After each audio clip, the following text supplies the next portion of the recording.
Ma'am BJP सरकार आने से पहले यहाँ पे 10 साल पहले कांग्रेस सरकार थी। कांग्रेस सरकार में क्या था, एक तो ना हमारे यहाँ सभी जातें रहती हैं, हर गांव में हर जाति के लोग मिल जाएंगे। 14 के बाद 10 साल का कार्यकाल रहा है बीजेपी का।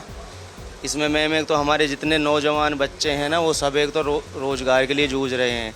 जैसे कि ये सभी नौजवान यहाँ पे सब पढ़े लिखे हुए हैं। तो बहुत सारे मुद्दे हैं, शिक्षा का है, बेरोजगारी का है, और जाहिर सी बात है कि यहाँ खनन जो है वो बड़े पैमाने पर होता था, जिसको बंद कर दिया गया है। राजस्थान से अब पत्थर मंगाया जाता है, जिससे यहाँ के कारोबार पर खासा असर पड़ा है। जाहिर सी बात है ये तमाम चीज़ें, ये तमाम मुद्दे बेहद महत्वपूर्ण हैं। एक ओवरऑल पूरे राज्य के जो मुद्दे हैं वो तो हैं ही, लेकिन हर विधानसभा के अपने मुद्दे भी हैं जिनको वो खुलकर यहाँ पर सामने रख रहे हैं। आपका नाम क्या है? शाहरुख नाम है। शाहरुख खान। मुझे बताइए शाहरुख की, आपके लिए क्या मुद्दे हैं इस बार जब आप वोट करने के लिए जाएंगे? आपने बॉडी वॉडी बड़ी अच्छी बना रखी है, क्या खेलों के लिए तैयारी कर रहे हैं, आर्मी के लिए? मैम देखो, मुद्दे तो बहुत सारे हैं। अब जैसे आपने बॉडी के बारे में पूछ लिया है, तो मुझे नहीं लगता कि हमारे छोड़ के सेक्टर 12 का जो वो खेल स्पोर्ट्स ग्राउंड है, उसके अलावा हमारे देहात में कोई भी स्पोर्ट्स ग्राउंड हो। स्पोर्ट्स लेवल का इतना सा भी काम नहीं है हमारी तरफ। नहीं तो अब जैसे आप यहाँ देख रहे हो, बहुत सारे युवा इकट्ठे हो गए। अगर यहाँ पे कोई नेता आता है तो बड़ा खुश होगा कि देखो भीड़ मिल गया ना, वोट मांग लेंगे। लेकिन कोई भी नेता का ये सोचेगा कि ये यहाँ इतने सारे क्यों हैं? इसलिए है क्योंकि यहाँ पे बेरोजगारी बहुत ज़्यादा है। अगर बेरोजगारी नहीं होती, अच्छी अपनी कोई रोजगार होता या कोई नौकरी होती, तो सारे अपने काम धंधों पे होते ना। आपने क्या किया है? मैंने ग्रेजुएट में BA करी थी और लॉ चल रही है मेरी। आप वकील बनना चाहते हैं? जी। तो मैम मुद्दे तो काफ़ी सारे हैं। देखो, मैं तो वही बता सकता हूँ जो मेरे साथ गुजरी है ना। स्कूल टाइम से लेके कॉलेज टाइम तक मैम, जंगल वाली जो लाइट होती है अलग होती है, गांव वाली होती है अलग होती है।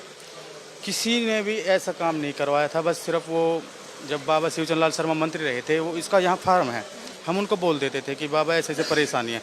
उस टाइम तो ठीक थे, लेकिन उसके बाद जैसे ही सरकार चेंज हुई, उसके बाद मैम रात को 10 बजे लाइट देते थे वो जंगल वाली, और सुबह 5 बजे तक देते थे।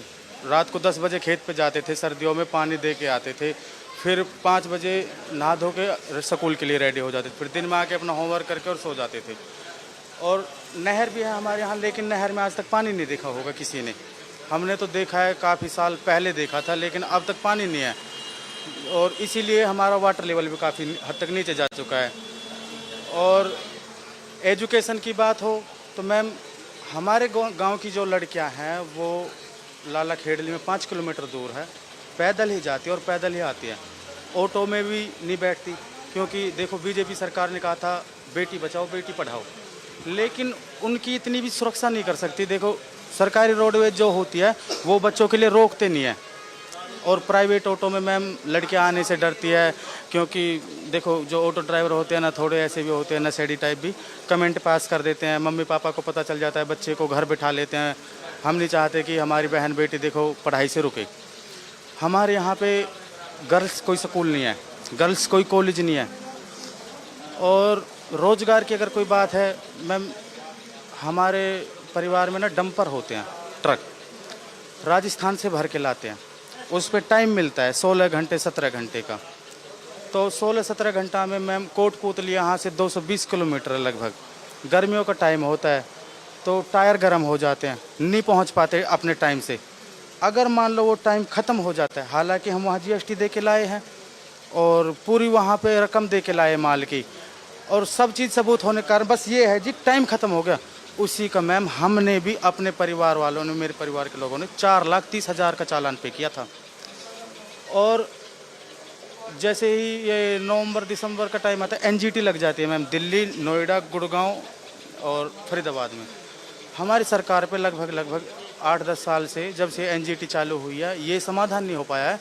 2-2 महीने तक NGT लग जाती है, और हर ट्रक की जो EMI होती है वो 1.5 लाख 2 लाख की होती है। अगर मान लो किसी की गाड़ी 2 महीने खड़ी रहेगी, वो 4 लाख गाड़ी खड़ी करके कहाँ से पे करेगा, है ना? ये भी तो समाधान होना, जिससे कि सिंगल मोटर मालिक फेल हो जाता है, वो चौपट हो जाता, बर्बाद हो जाता है, फिर वही अपने कहीं दिहाड़ी पे चला जाता है। और आपने मैम देखा होगा, हम दिल्ली से ज़्यादा दूर नहीं, 30 किलोमीटर की दूरी पे है ना। आप यहाँ देखो, आपको एक अलग ही वो आ जाएगी मैम। है ना। सही बात है, दिल्ली से सटा इलाका है, लेकिन यहाँ पर आपको डेवलपमेंट जो है वो दूर दूर तक आपको नज़र नहीं आएगा। बहुत सारे लोगों के अपने अपने अलग अलग मुद्दे हैं, सब ने बताया है, लेकिन जाहिर सी बात है आप सब लोगों के कॉमन मुद्दे भी होंगे। आप बताइए, जब आप वोट करने जाएंगे तो क्या जहन में रखकर जाएंगे इस बार वोट करने?